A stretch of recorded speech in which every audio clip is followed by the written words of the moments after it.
Automata Break VR is a hybrid tower defense slash first person shooter for VR that has local multiplayer as well as single player campaign.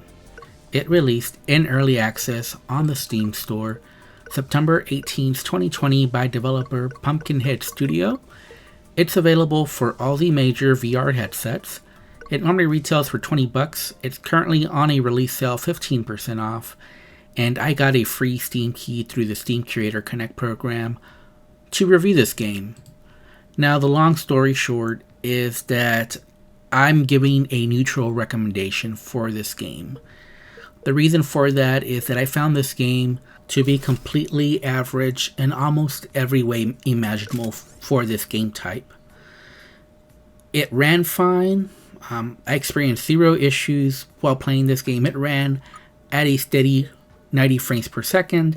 It's running on the Unity engine, and when you're in first person mode, you do have full locomotion and snap turning. When you're in the preparation stage, you have an over the top view, and you can rotate the table, and you have your laser pointers to upgrade or add a tower defense to the spots available. There are 10 total maps in this game, and I was able to finish 5 of those maps in about the 2 hours that I spent with this game. I have no desire to complete this game, to keep playing, and the reason is because the gameplay never really changed for me. From the very first level, I was repeating the same strategies. The game overall was getting more difficult, and you did have to be strategic. However, I was using the same strategies from the very first map. It doesn't help that the maps all look very similar. There's different layouts, but the aesthetics, the environments, it looks pretty much similar from the first to the last map that I played, which is level 5. The enemies are the same as well. It does get more difficult. You get more difficult enemies as you keep going, and you have to think strategically for this game, but you're using the same strategies, and even though it gets more difficult, it's just more of the same strategy. And probably the most disappointing part is I did try using a different strategy. For example, you see me having the shooter in my hands, the repeating shooter, but I never switched out the weapon in my hand because I found it just to be the most reliable weapon. I did try some other weapons, but they just weren't as effective as the starter one. And the towers, I just tried to keep a nice mix of different tower types throughout the map and try to keep it balanced and just upgrade them as soon as I can. And that was pretty much the same strategy just over and over again. Another thing that I did not like about this game is that if you lost during a wave, during a level, and then it's total defeat for you, you have to restart at the very start of the wave for that level, and you do have to clear the level before you're able to unlock the next level. This can be very frustrating, especially at the start of this game where you're still learning the mechanics of the game. I know I was getting frustrated at the very start of this game, having to restart what seemed like a whole level, because you get to one of the later waves of the level, wave 7, wave 8, and then you die, and you have to restart at the very first wave of that level. It's definitely not a good feeling. Now, once I got used to this game, I was able to clear out the whole levels without dying and really not being in danger of dying.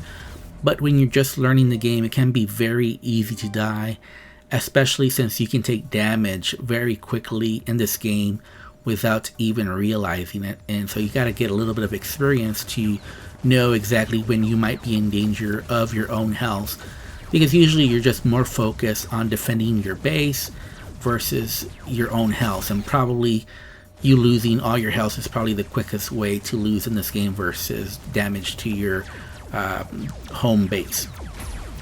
Now, this game is not bad, so that's why I'm giving a neutral recommendation. It's well made. It's a solid tower defense game.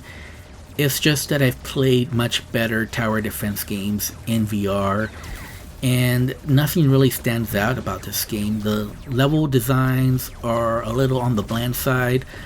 Probably the best thing about this game is the enemy variety, but the problem is you see all the enemies in the very first level.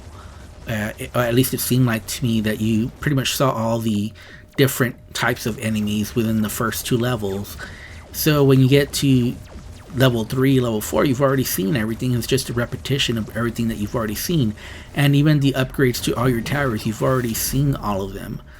So there really isn't enough depth here, not enough variety to keep it interesting for the 10 levels that exist for this game.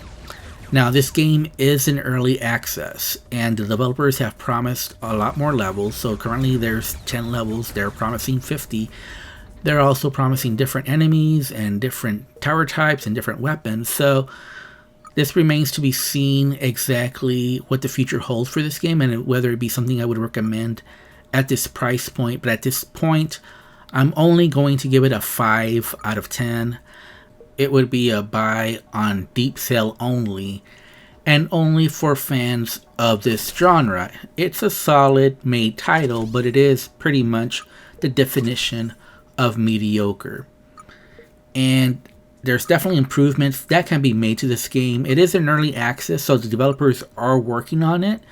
So my review is subject to change depending on what kind of updates the developers make to this game. Probably the biggest issue with this game is that it needs a better pacing. Like I mentioned, they kind of throw everything at you at the first level, if not by the first 2 levels of this game. So they really need to hold back on that, add some different difficulties as you progress to the levels, make you think a little bit, versus just using the same strategy over and over again for all the different maps. Even though there's different layouts, there's not like new problems introduced. I think this game would be better if they started off with the levels, especially the early levels, having less waves and having less types of enemies and maybe having fewer types of weapons available to you. And as you go along with each level, new enemy types are introduced, new weapons can be unlocked, and new towers are added versus just everything being there from the very first level.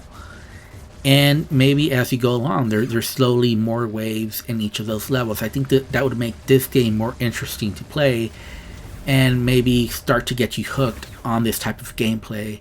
Right now, as it stands, it just seems like it's just a bit too repetitive. It definitely needs more depth to it, needs more challenge, and definitely needs more visual variety to this game. Anyways, I'm Fast Lawyer. This has been my review for Automata Break. It's a neutral recommendation for now. It could improve in the future. It could also go the other way as well. I guess we shall see. Thank you for watching my video. Have a wonderful day. Goodbye.